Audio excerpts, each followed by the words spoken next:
Assalamualaikum warahmatullahi wabarakatuh. Perkenalkan, nama saya Dewi Purnama Ramadhani, NIM D1A1200008, kelas B Agribisnis. Kali ini saya akan menjelaskan tentang metode simplex. Metode simplex yaitu suatu cara yang lazim dipakai untuk menentukan kombinasi optimal dari dua variabel atau lebih dengan menggunakan tabel-tabel. Yang pertama, masalah maksimasi yaitu laba. Langkah-langkah penyelesaiannya. Pertama, kita ubah fungsi tujuan dan batasan-batasan. Yang pertama, fungsi tujuan diubah menjadi fungsi implisit, yaitu semuanya bergeser ke kiri. Jadi, fungsi Z sama dengan 3x1 tambah 5x2 kita ubah menjadi fungsi implisit dengan cara semua bergeser ke kiri menjadi Z kurang 3x1 kurang 5x2.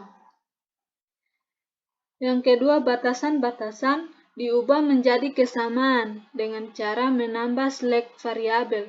Select variabel adalah S1, S2, dan seterusnya.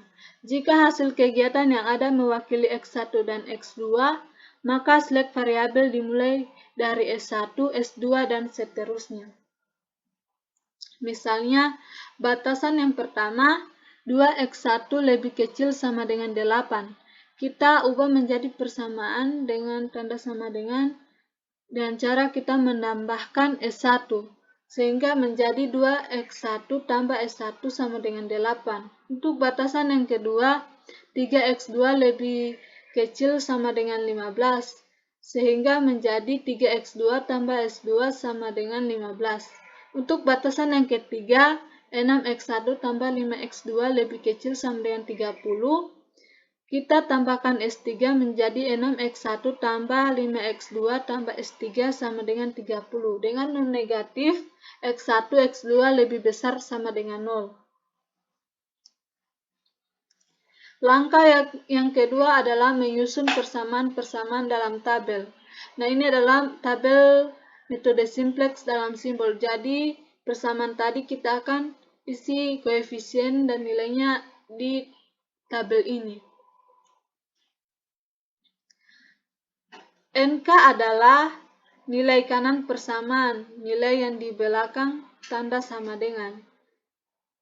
Ini adalah nilai di belakang tanda sama dengan. Dan variabel dasar adalah variabel yang nilainya sama dengan sisi kanan persamaan.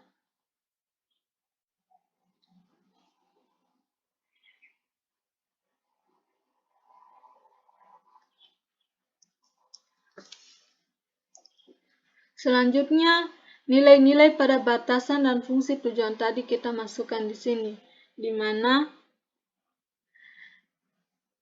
Z X1-nya adalah minus 3 dan X2-nya minus 5, S1 0, S2 0, dan S3 0, sehingga NK-nya sama dengan 0. Untuk S1, X1-nya 2, X2-nya 0, S1-nya 1, S2 0, S3 0, dan NK-nya sama dengan 8. Untuk S2, X1-nya 0, X2-nya 3, S1-nya 0, S2-nya 1, S3 0, dan NK-nya sama dengan 15. Untuk S3, X1-nya 6, X2-nya 5, S1 0, S2 0, dan S3 1, dan NK-nya 30. Ini nilai-nilai ini berasal dari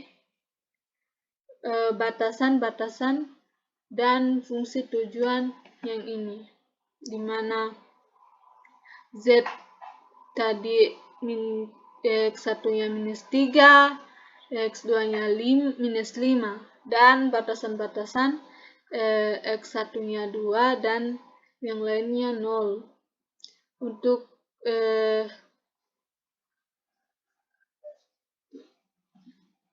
Untuk batasan kedua, X2-nya 3 dan S2-nya 1. Untuk batasan yang ketiga, X1-nya 6, X2-nya 5, dan S3-nya 1, dan NK-nya 30. sehingga dimasukkan dalam tabel yang ini menjadi seperti ini sampai di sini. Yang ketiga itu memilih kolom kunci.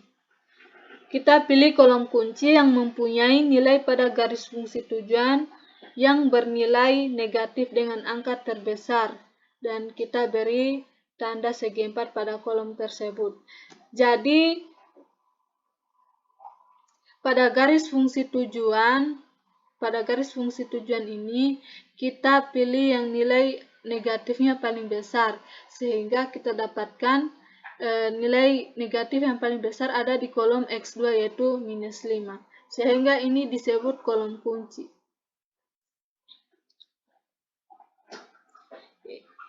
Ini adalah kolom kunci. Langkah keempat adalah memilih baris kunci. Pertama, kita cari indeks tiap-tiap baris dengan rumus indeks sama dengan nilai kolom NK per nilai kolom kunci. Jadi kita cari indeks tiap-tiap baris ini dengan cara nilai NK ini kita bagi dengan di sini. Jadi 8 dibagi 0, 15 dibagi 3, 30 dibagi 5. Jadi hasilnya adalah ini. Kemudian kita beri tanda segi 4 pada baris kunci tersebut. Kita beri segi 4 pada baris kunci yang ini. Nilai yang masuk dalam kolom kunci dan baris kunci disebut angka kunci. Jadi baris kunci itu dimana nilai indeksnya itu paling kecil. Jadi yang paling kecil adalah variabel dasar S2 yaitu 5. Sehingga ini adalah baris kunci. Kemudian kita segi 4-kan yang ini untuk menandai, dan antara kolom kunci dan baris kunci terdapat angka pertemuan angka yaitu di sini di mana 3. Jadi 3 ini disebut dengan angka kunci.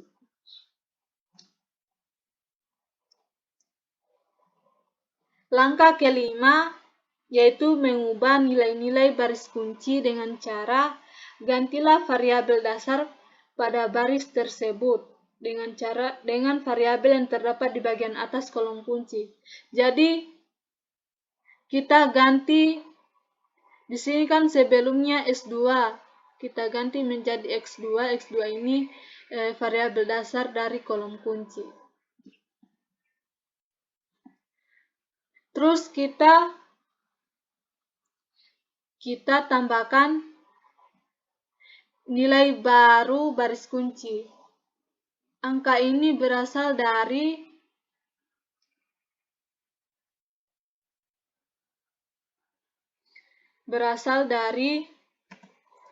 yang ini, baris angka pada baris kunci yang ini kita bagi dengan angka kunci. Jadi hasilnya 0 dibagi 3, 3 bagi 3, 0 bagi 3, 1 bagi 3, 0 bagi 3, dan 15 bagi 3. Hasilnya 0, 1, 0, 1/3, 0, 5. Kita masukkan ke dalam tabel yang ini di baris X2. Dan ini adalah nilai baru baris kunci.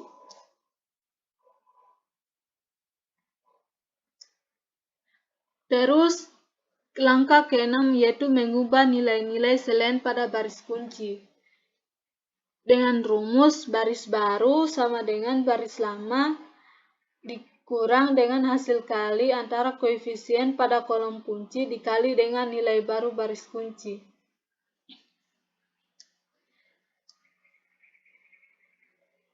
Jadi baris lama kita kurang dengan hasil kali koefisien pada kolom kunci dengan nilai baru baris kunci. Jadi kita yang ini kan kolom lama, baris lama, ini baris lama. Kemudian kita kurang dengan hasil kali antara koefisien pada kolom kunci yang ini pada tiap-tiap baris kita kali dengan yang pada baris baru kunci yang ini. Jadi hasilnya untuk variabel dasar Z, baris lamanya kan -3, -5, 0, 0, 0, 0, dikurang dengan koefisien pada kolom kunci Z, yaitu -5 dikali nilai baru baris kunci, yaitu 0, 1, 0, 1/3, 0, 5. Menghasilkan ini, -3, 0, 0, 5/3, 0, 25. Untuk S1 baris lama, untuk S1 yaitu baris lama karena koefisien pada kolom kunci adalah 0. Jadi untuk S1 ini nilainya itu sama dengan baris yang lama. Untuk S3 baris lamanya yaitu 6, 5, 0, 0, 1, 30 dikurang dengan hasil kali ini koefisiennya pada kolom kunci 5 dikali dengan baris kunci yang baru yaitu 0, 1, 0, 1/3, 0, 5. Hasilnya adalah 6, 0, 0, -5/3, 1, 5. Kita masukkan Z-nya di sini yaitu -3, 0, 0, 5/3, 0, 25. S2-nya tetap dengan baris yang lama sama dengan baris yang lama. X2-nya yaitu tadi yang ini. Terus S3-nya ini 6, 0, 0, -5/3, 1, 5. Karena pada tabel ini masih ada nilai angka negatif, jadi kita ulangi langkah 3 sampai dengan langkah ke-6. Perubahan baru terhenti setelah pada baris pertama, pada baris ini atau fungsi tujuan tidak ada lagi yang bernilai negatif. Berarti hasil dari tabel tersebut adalah merupakan hasil yang optimal. Jadi yang pertama kita ulangi kita cari kolom kuncinya. Kolom kunci itu adalah pada fungsi tujuan nilai negatif yang paling besar. Jadi nilai negatif yang paling besar adalah -3. Jadi X1 ini merupakan kolom kunci. Setelah itu kita cari yang mana baris kuncinya. Dengan cara kita indeks, yang pertama kita indeks sama dengan nilai kolom NK dibagi dengan nilai kolom kunci. Jadi 8 dibagi 2, kemudian 5 dibagi 0, 5 dibagi 6. Jadi hasilnya yaitu 4 tak terhingga dan 5/6.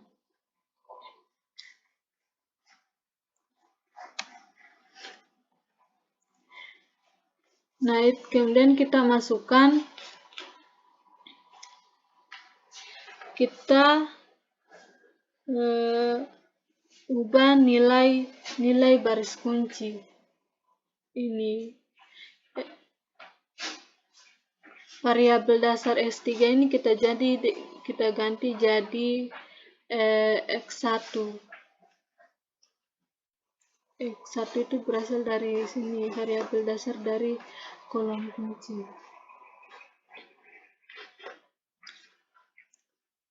Kemudian kita ganti nilai-nilai baris kunci yang ini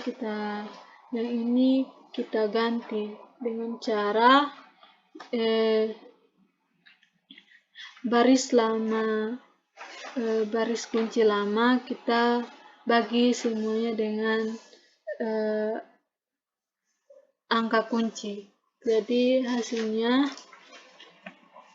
kita bagi dengan angka kunci, jadi 6 bagi 6, 0 bagi 6, 0 bagi 6, -5/3 bagi 6, 1/6, 5/6. Hasilnya 1, 0, 0, -5/18, 1/6, dan 5/6. Kita masukkan di sini. Jadi X1 sama 1, 0, 0, -5, 18, 1/6, 5/6. Kemudian Kemudian kita ubah nilai-nilai selain pada baris kunci. Jadi baris lama kita kurang dengan hasil kali koefisien pada kolom kunci dikali dengan baris kunci yang baru. Jadi ini koefisien kolom kunci pada variabel dasar Z. Jadi hasilnya 0, 0, 0, 5/6, 1/2, 27 1/2. Untuk S1 sama seperti yang ini, jadi hasilnya 0, 0, 1, 5/9, 1/3, 6 1/3. X2 sama dengan baris lama karena koefisien pada kolom kunci adalah 0. Jadi kita masukkan nilai yang ini, nilai ini, terus baris kunci yang baru ke sini.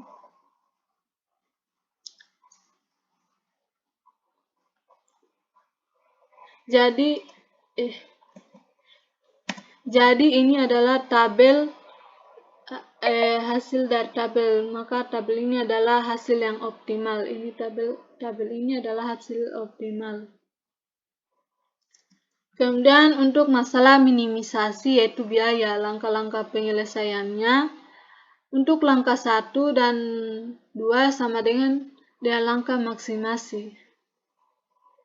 Untuk langkah ketiga, pilihlah kolom yang mempunyai nilai pada garis fungsi tujuan yang bernilai negatif dengan angka terkecil. Jika pada masalah maksimasi, kita pilih kolom dengan yang mempunyai nilai pada garis fungsi tujuan yang bernilai negatif dengan angka yang terbesar, maka pada masalah minimasi kita ambil yang bernilai negatif dengan angka yang terkecil. Untuk langkah 4, 5, dan 6 sama dengan maksimasi. Untuk langkah ke-7, ulangi langkah ke-3 sampai dengan ke-6. Perubahan baru berhenti setelah pada baris pertama fungsi tujuan tidak ada yang bernilai positif.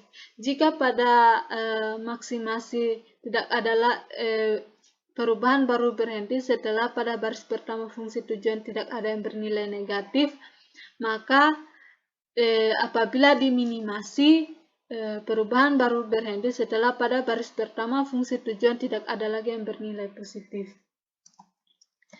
Itulah materi yang dapat saya sampaikan. Terima kasih.